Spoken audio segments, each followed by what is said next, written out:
She was the nicest person I had ever met, and that was exactly the problem. Her name was Sarah. She volunteered at the animal shelter on weekends. She remembered everyone's birthdays. When someone was crying in the hallway at school, Sarah was already there, already kneeling down, already saying the right words. Everyone loved Sarah, including me. But there was this one boy. His name was Connor. And something about the way Connor looked at Sarah made my stomach feel strange. Not the way a friend looks at a friend, not even the way someone looks at a person they like. It was different. It was the way a hunter looks at something he has already decided to catch. I noticed it once, then twice. Then I stopped counting, but nobody else seemed to see it. So I told myself, maybe it is just me. It was not just me. Connor came into our friend group quietly. No big entrance, no drama. He just appeared. One day, he was not there.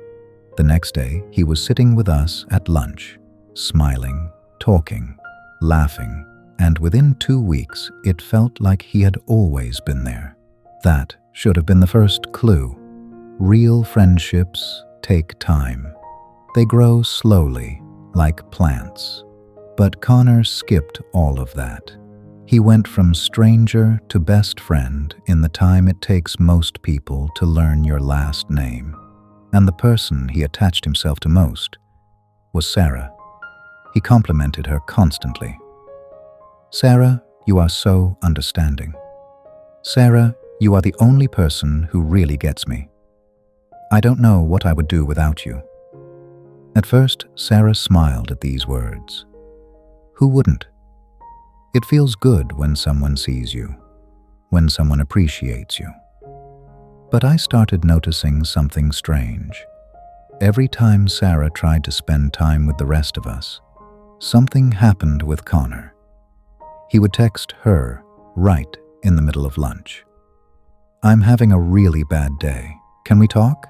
She would look at her phone, then look at us, then stand up, apologetically.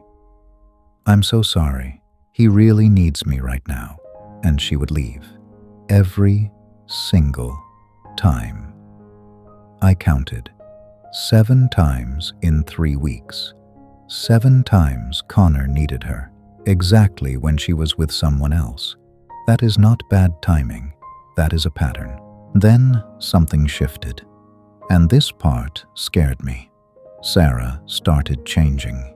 Small things at first. She stopped coming to the shelter on Saturdays. "Connor needs company on weekends," she explained. She stopped sitting with our whole group at lunch. "Connor doesn't feel comfortable in big groups," she said. She stopped talking about her dreams, about becoming a doctor one day, about the medical school she had researched since she was 12. One day, I asked her about it. "Are you still thinking about med school?" She paused. "Connor thinks I'm not really the type," she said quietly. I stared at her. "What does that mean?" She shrugged. "He just knows me really well, better than I know myself sometimes." I felt cold. Not because it was winter, because I recognized what she had just said. She was not describing a friend. She was describing someone who had slowly, carefully replaced her own voice with his. I went home that night, and I could not stop thinking, why Sarah? Of all the people Connor could have chosen, why the kindest one in the room? And then I remembered something my grandmother told me once. She said, "Baby, kind people have a big heart. And some people, the wrong kind of people, they look for big hearts on purpose. Because big hearts have more room to be filled up with someone else's problems." I did not understand it then. I understood it now. Kind people like Sarah do not just feel their own pain. They feel everyone's pain. Tell Sarah you are struggling. and she will carry your struggle like it is her own. Tell Sarah you need her, and she will drop everything. Tell Sarah she is the only one who understands you, and she will feel responsible for you. This is not a weakness. Kindness is never a weakness. But manipulators know something that kind people forget.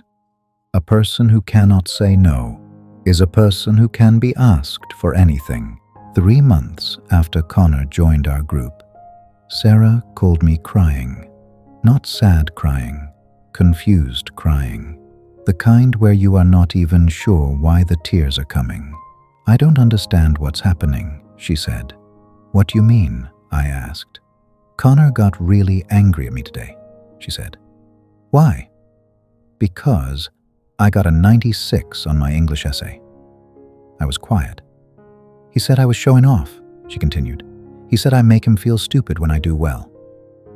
"Sarah, and the worst part," she said softly, "is that, for a second, I actually felt guilty." She paused. "Why do I feel guilty for getting a good grade?" I held the phone tightly. "Because he trained you to," I said. Silence. "What?"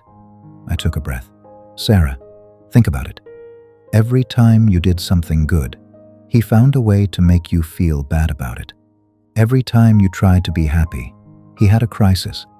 Every time you spent time with anyone else, he needed you." More silence. "He did not fall into your life because he needed a friend," I said. "He chose you because you were kind, because you would give, and keep giving. And every time you gave, he took a little more." I heard her breathing on the other end, slow and shaky. "I just wanted to help him," she whispered.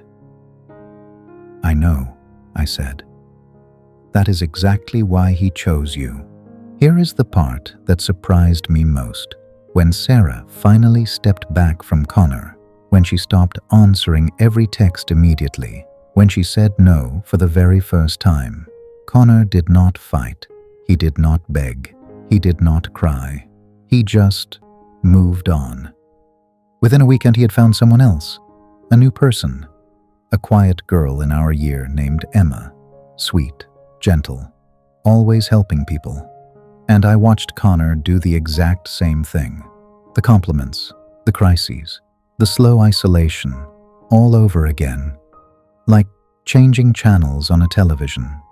And that was when I understood the full truth. Connor was never broken. He was never really struggling. The sad stories, the bad days, the desperate texts were not real pain.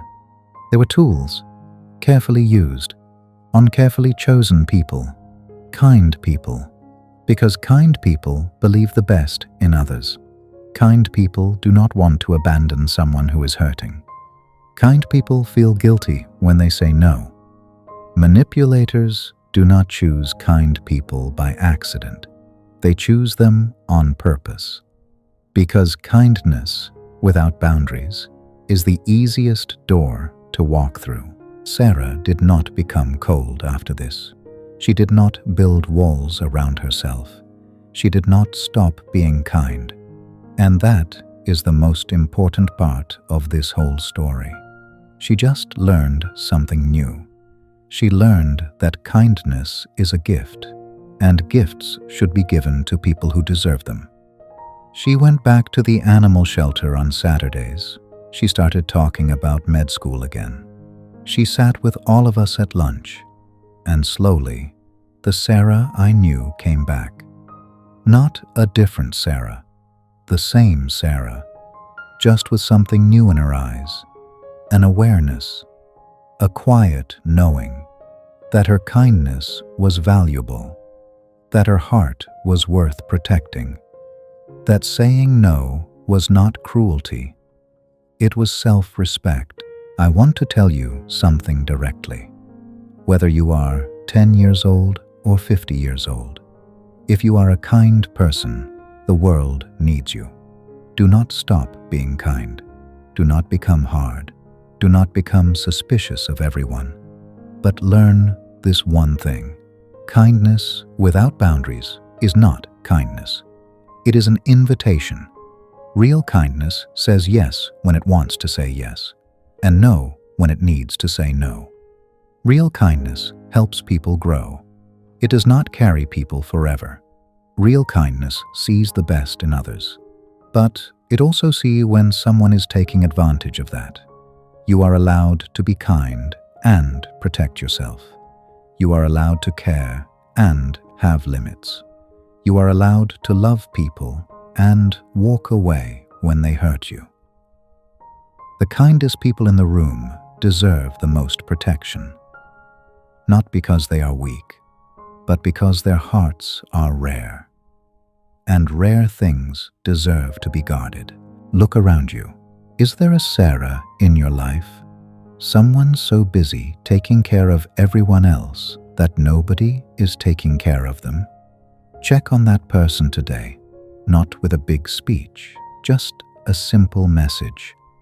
Hey, how are you doing? And mean it. Because kind people are so used to giving, they sometimes forget they are allowed to receive too. Tell me in the comments, have you ever been a Sarah? Have you ever given so much to someone that you forgot to save some for yourself? You are not alone, and it is never too late to take your kindness back. Share this with the kindest person you know. They might need to hear it today.